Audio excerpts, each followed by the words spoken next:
Everyone, welcome back to my channel. I am an educator Kiran Sharma. तो आज हम यहाँ पर करने वाले हैं कुछ न्यूमेरिकल्स जो कि बहुत ही अच्छे से न्यूमेरिकल है, जिसमें आज आपको कुछ नया सीखने को मिलेगा। नेशनल इनकम से हमारे ये न्यूमेरिकल है, जिसके अंदर हम क्या फाइंड आउट करेंगे, operating surplus and value of compensation of employees. ये दो क्वेश्चंस आज हम यहाँ पर सॉल्व करने वाले हैं और ये वो क्वेश्चंस हैं जो सीबीएसई एग्जाम के अंदर आ चुके हैं। तो चलिए सॉल्व करेंगे।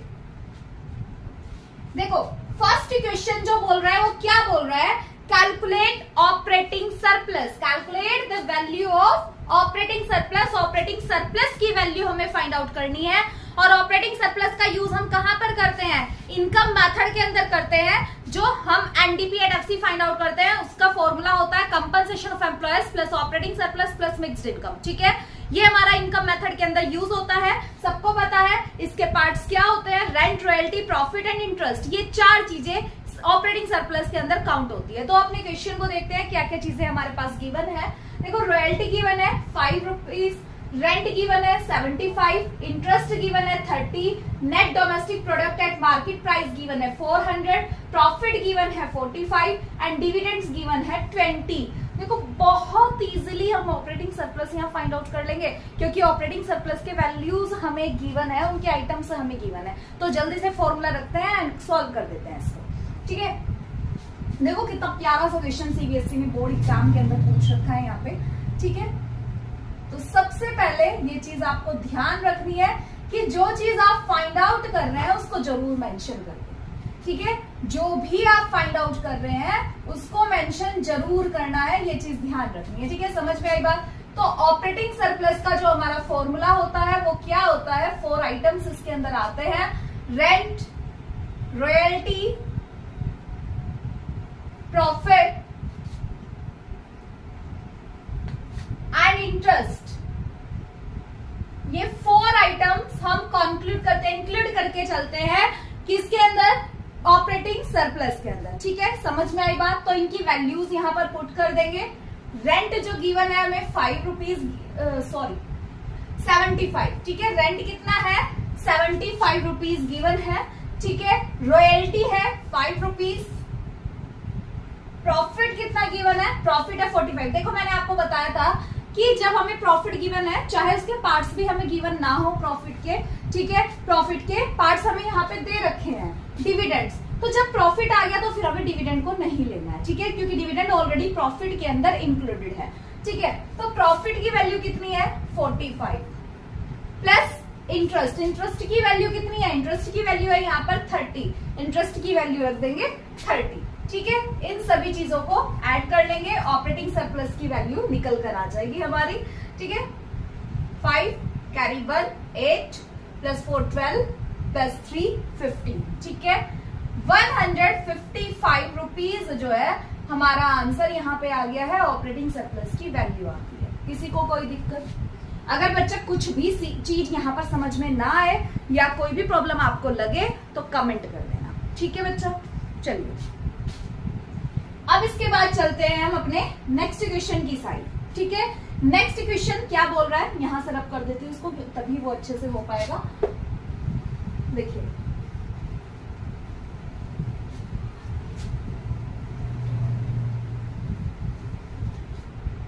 नेक्स्ट क्वेश्चन जो हमारा बोल रहा है वो बोल रहा है कि कंपनसेशन ऑफ एम्प्लॉयज की वैल्यू हमें यहाँ पे फाइंड आउट करनी है। ठीक है, कंपनसेशन ऑफ एम्प्लॉयज हम किसको बोलते हैं, वो पैसा जो एम्प्लॉय को दिया जा रहा है, जिसके अंदर क्या क्या आता है, पढ़ रखा है सभी ने, wages and salaries in cash, wages and salaries in kind, employers contribution to social security scheme. ये 3 आइटम्स जो है इसके अंदर आते हैं। ठीक है, तो चलिए ध्यान से देखेंगे। सबसे पहले लिखेंगे क्या फाइंड आउट कर रहे हैं हम यहाँ पे, हमेशा फुल फॉर्म का यूज कीजिए। ठीक है, compensation of employees, compensation of employees ये हमें फाइंड आउट करना है। यहाँ पे इसका फॉर्मूला लिखेंगे। फॉर्मूला क्या है, wages and salaries and cash plus wages and salaries in kind plus employers contribution to social security scheme.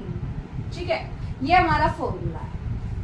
अब अपने क्वेश्चन को देखते हैं, क्वेश्चन में क्या क्या गिवन है हमारे पास में। देखो क्वेश्चन बोल रहा है ओल्ड एज पेंशन कितनी है, 2000 रुपीज। ठीक है, wages and salaries in cash 60,000, rent free accommodation to employees 30,000 sorry, payment of life insurance premium by employees 2,500, contribution to provident fund by employers 35,000, employer contribution to provident fund 7,500। ये चीजें यहाँ पे हैं। ठीक है, समझ में आई बात। तो अब हमें सॉल्व करना है इसको। ठीक है, देखो क्या करेंगे यहाँ पे हम, wages and salaries in cash, wages and salaries in cash कितनी है, 60,000। कितनी है, 60,000। उसके बाद में है rent free accommodation to employees, employees को रेंट फ्री एकोमोडेशन दिया जा रहा है। देखो जब एम्प्लॉयज को wages and salaries in cash दी जाती है वो अलग चीज है, wages and salaries in kind means जो बेनिफिट एम्प्लॉयज को दिए जा रहे हैं, एम्प्लॉय को जो भी बेनिफिट दिए जा रहे हैं उनको भी हम कंपनसेशन ऑफ एम्प्लॉयज के अंदर इंक्लूड करके चलते हैं। ठीक है, तो यहाँ पे बोला जा रहा है rent free accommodation to employees, employee को रेंट फ्री एकोमोडेशन दी जा रही है जिसकी वैल्यू कितनी है यहाँ पे 30,000। ठीक है, तो इसको लिख लेंगे यहाँ पे 30,000 आ जाएगा। प्लस इसके बाद बोला गया है payment of life insurance premium by employees. देखो बोला जा रहा है कि लाइफ इंश्योरेंस प्रीमियम है उसकी पेमेंट की गई है, बट करी किसने है, एम्प्लॉय ने करी है। ये चीज ध्यान रखना है, सिर्फ एक ही लेटर का यहाँ पे डिफरेंस है एम्प्लॉय और एम्प्लॉयर में। तो आपको इस चीज को ध्यान में रखना है कि एम्प्लॉय कौन है जो जॉब कर रहा है और एम्प्लॉयर कौन है, ऑनर है। ठीक है, ऑनर ऑफ एंटरप्रेन्योरशिप। ठीक है, तो एम्प्लॉय ने पेमेंट करी है लाइफ इंश्योरेंस की, तो इसको तो हम इंक्लूड नहीं करेंगे यहाँ पे।